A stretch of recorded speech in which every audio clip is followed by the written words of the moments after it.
Deep in the shadows, I know it's hard to put one foot in front of the other. Hi guys, welcome to Talking Sense. My name is Cecilia. If you're new on this channel, I post fragrance related content and would very much appreciate you joining this family by subscribing. Now to those who already subscribed, thank you so much for coming back. Now today I have two fragrances to review for you. One is from the house of Lattafa. This is Musk Candy Rose. Now what drew me to this was of course the candy aspect of it, because I do love fragrances that are candy toned. Purchased it mostly because of that one, the green one, okay, the wild vanilla. I did give you a review of that one a couple of days ago. The bottle for Musk Candy Rose looks like this. It sits in that, right? And then that becomes the cover. The second fragrance I'm going to drop here just quickly for you is from the house of Wataniah, and this is called Hayat. This is the bottle for Hayat. However, we're going to start with the Lattafa one, right? So I hope I did not confuse you there. I am reviewing two fragrances for you, but we're going to start with this one from the house of Lattafa, and this is Musk Candy Rose. And this is not first impressions. I have worn these fragrances. Notes listed for this is going to be that rose, a double musk, some amber, and some florals. I think it does list a couple of wildflowers and stuff. So that is the note pyramid. Now, opens up with a bold floral, which is obviously that rose, and that rose does not interpret solely as just a rose. It does feel as though it is accompanied by other florals. It has that burst of somewhat of a sweetness, but not enough to call it candy, if you will. And that was one thing I was hoping it would maybe change to as I wore it. But what I get is mostly a burst of that floral, and then it turns into a musk, like a very evident powdery style of a fragrance.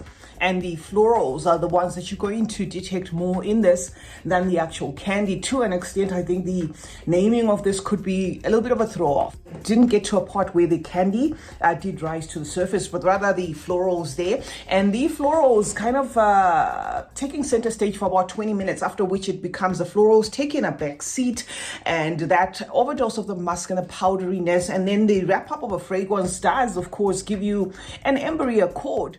This to me is a fragrance that's going to appeal to anybody who likes to smell fresh, just like you've used fabric softener. There is actually a brand in my country that has a fabric softener that smells exactly like this. So if you can maybe separate, let's say, the scent of whatever fabric softener you have. By this I mean, say you have a lavender fabric softener. If you can take the lavender out of it and just leave the fabric softener aspect of it, then you will probably have a mental representation of what this fragrance kind of vibes like. It's very fabric softener like, a fragrance that feels like one that's going to be a no-brainer for those who do not like, say, a particular scent to hit or to be a scent bubble of what they are wearing that particular day. Let's say for about 2 hours, people will be able to smell you, but it's in particular a wrap up of a freshness around you, as though you've just taken your clothes out of the laundry, and this is the laundry that you used a generous dose of fabric softener on, and that is the wafts of what you're going to smell like the entire day. So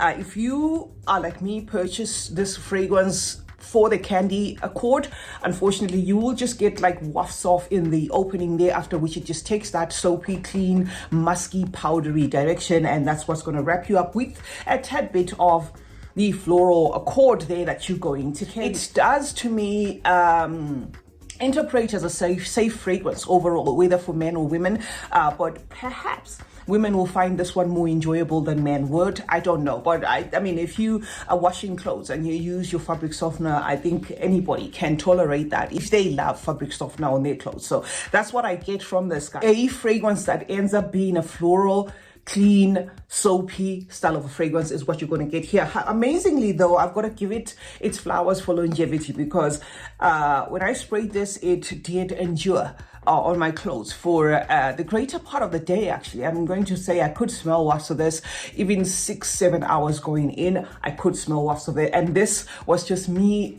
off me testing it. So I did not like go to town wearing this. So it does seem like a fragrance that if you doused yourself in, you could potentially smell clean and fresh the whole day, just based on the scent profile. So that is what I can say, guys, about this one. Musk Candy Rose does live up to the musk expectation, but not so so much of the candy, rather the floral. And that's a wrap when it comes to that. Now we move over to Wataniah, and this one is Hayat.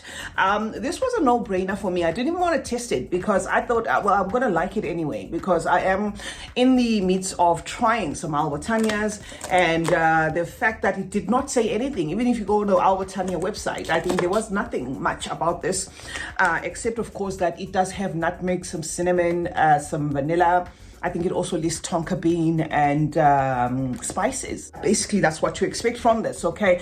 The tonka bean in here is pretty evident. If you love tonka bean, you're going to love this fragrance. And I think it is the proportions of the tonka bean that they have used in here, of course, in tandem with that cinnamon and the spices and that nutmeg and that vanilla and somewhat of a date note, okay, in here that kind of makes the twist of this fragrance. By twist, I mean it does have an identifiable DNA, which is that of angel's shea.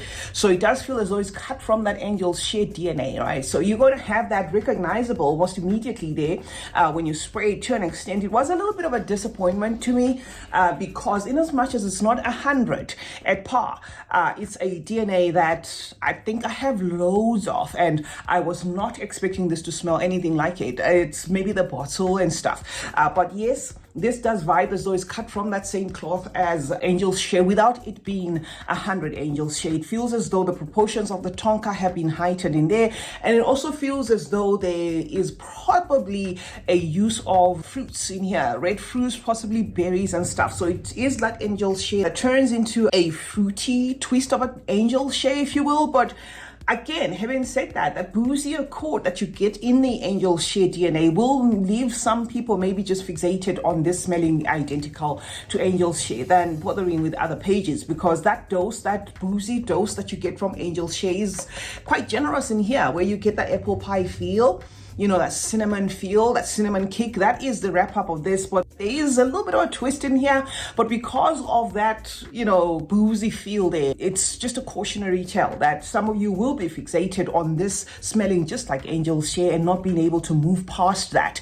Even the dates note in here interprets identical to that which I get in you know, angel shea, kind of having like a honeyed sweet feel, you know, of the date interpretation there.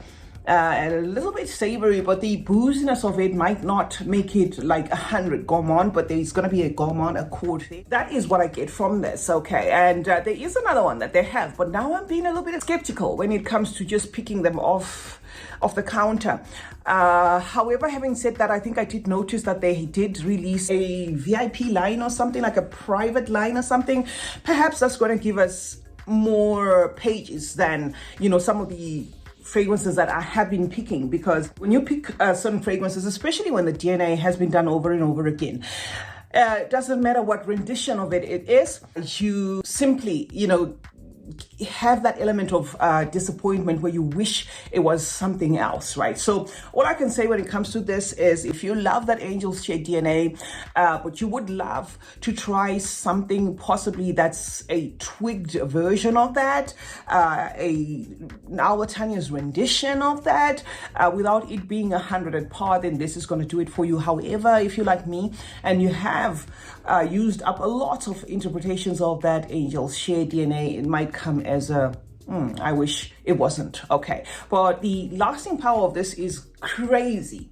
I just tried 2 sprays in here, and this thing is pretty strong. So for the lasting power, for those who want something that is beastly, this is going to give it to you. And I think it's those fruits that kind of give it a better, maybe projecting element to it than maybe the actual angel shea. That's what I'm getting for now. It is quite a fragrance that communicates there. So if you have, again, issues with angel shea because of how much of a skin scent it is, or how much it fails to project, then maybe this could be a great alternative that both men and women can use. You know, despite the fact that it does have that twist, it still maintains that unisex accord to it. So men or woman, you can use this, if of course the bottle doesn't bother you as a man, because the bottle kind of gives me like feminine vibes. But I mean, if you're into fragrances, who cares? All right, so that is Hayat from the house of Wataniah, a fragrance that potentially lasts the whole day. So I'm going to give this one 8 hours in terms of lasting power. Great one for fall. If you're looking to add fragrances for fall in your collection, this is probably going to do it for you as well, because it's warm, it's spicy, it has that element of richness to it, something that most people would maybe prefer to wear during fall. CeeChronicles is my name. Thank you so much for joining me today. Let's meet in the comment section where we discuss more about fragrances. Let me know your thoughts on these two guys. Do you have them? Which one would you recommend, and which one would you purchase based on this review? Remember to turn on post notifications, guys. That way you get to be notified anytime I upload a video. Like and share this one, and remember again that smelling good is a form of good manners. Cheers.